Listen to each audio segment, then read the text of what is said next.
Milan, le 4 juin 2024. Dans toute la chrétienté, on attend fébrilement un événement d'importance historique qui promet d'être un tournant pour l'Église catholique romaine.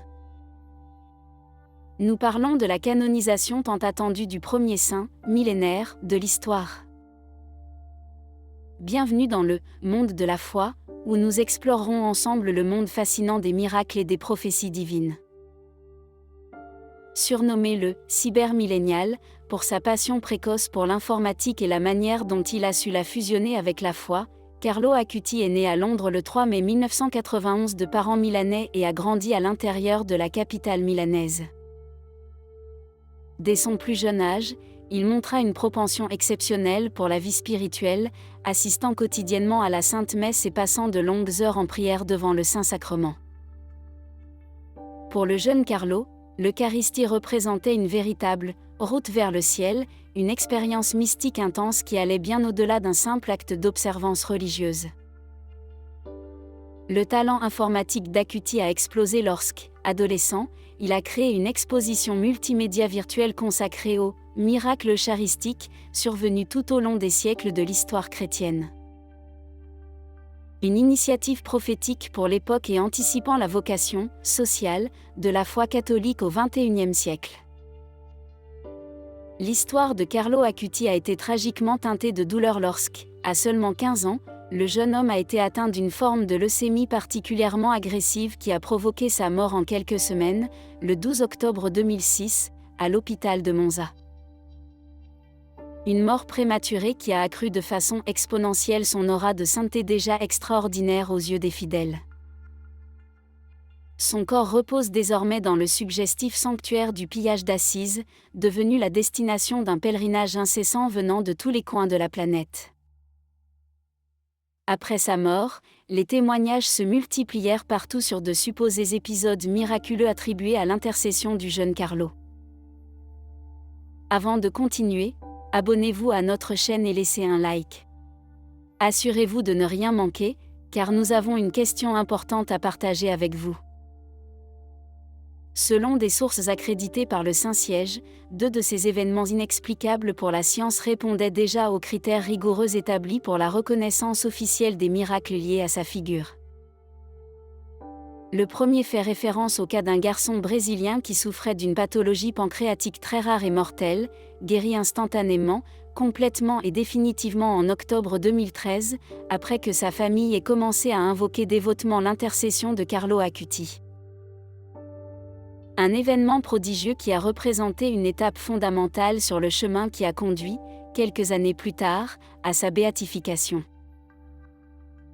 Le deuxième miracle reconnu, crucial pour la canonisation tant attendue, concerne plutôt un étudiant costaricain qui, en 2018, alors qu'il étudiait à l'université de Milan, a été victime d'un terrible accident de vélo qui lui a causé un très grave traumatisme crânien, au point que les médecins ont mauvais résultats. Juste au moment où tout espoir semblait perdu, la jeune fille se rétablit complètement et d'une manière totalement inexplicable d'un point de vue scientifique, après que sa mère se soit rendue à Assise pour implorer fidèlement l'intercession du bienheureux Acuti. L'histoire de Carlo représente un témoignage sans précédent pour les jeunes d'aujourd'hui, une démonstration que la sainteté n'est pas un objectif inaccessible réservé à quelques privilégiés, mais un chemin potentiellement ouvert à quiconque vit les valeurs évangéliques avec cohérence et dévouement. C'est ce qu'a déclaré Francesco Bamonte, porte-parole du Vatican et biographe officiel du jeune saint in pectore. Bien que le Vatican n'ait pas encore annoncé la date officielle de la cérémonie fatidique, des rumeurs qui circulent avec de plus en plus d'insistance évoquent une possible célébration dès l'automne 2024, avec la place Saint-Pierre remplie de fidèles arrivant de toute la planète pour assister à la canonisation. Un rendez-vous incontournable qui mettra encore plus en lumière l'incroyable héritage spirituel laissé par cet enfant brillant frappé prématurément par la maladie, mais dont l'existence brève mais intense a réussi à allumer un feu destiné à illuminer pour longtemps l'imaginaire collectif de l'Église catholique et des fidèles du monde entier. Les observateurs espèrent que la proclamation d'Acuti comme saint représente un puissant rappel aux jeunes générations, un exemple de la façon dont la foi ne s'oppose pas au progrès technologique et au langage des nouveaux médias, mais peut s'harmoniser parfaitement avec eux pour faire la parole. Du Christ brille partout où il y a des cœurs et des esprits ouverts pour le recevoir. Un message de plus en plus crucial à une époque où les distractions et les influences négatives semblent dangereusement ancrées dans la culture de masse et dans le quotidien des plus jeunes. Pour de nombreux fidèles, la canonisation de Carlo sera aussi l'occasion de redécouvrir les enseignements et les profondes réflexions transmises par le jeune homme il y a 20 ans, et qui résonnent encore aujourd'hui avec la sagesse divine, comme lorsqu'il déclara « Tout le monde n'est original, mais beaucoup meurent sous forme de photocopie. » Ce qui compte vraiment, ce ne sont pas les moyens par lesquels on vit, mais le but pour lequel on vit. Des paroles qui incitent chacun à vivre une existence authentique, en refusant de se conformer passivement aux idoles éphémères imposées par la société de consommation, pour embrasser plutôt une vie inspirée par les valeurs éternelles de l'Évangile. En attendant le jour qui marquera l'élévation de ce millénaire extraordinaire aux honneurs des autels, les fidèles du monde entier sont appelés à méditer sur le message de l'amour chrétien incarné dans l'exemple du jeune Acuti, en redécouvrant la beauté d'une foi authentique et passionnée, libre d'hypocrisie et de compromis. Une flamme d'espoir qui, après s'être brièvement matérialisée il y a 15 ans, est aujourd'hui prête à briller à nouveau et avec une vigueur renouvelée pour les générations présentes et futures.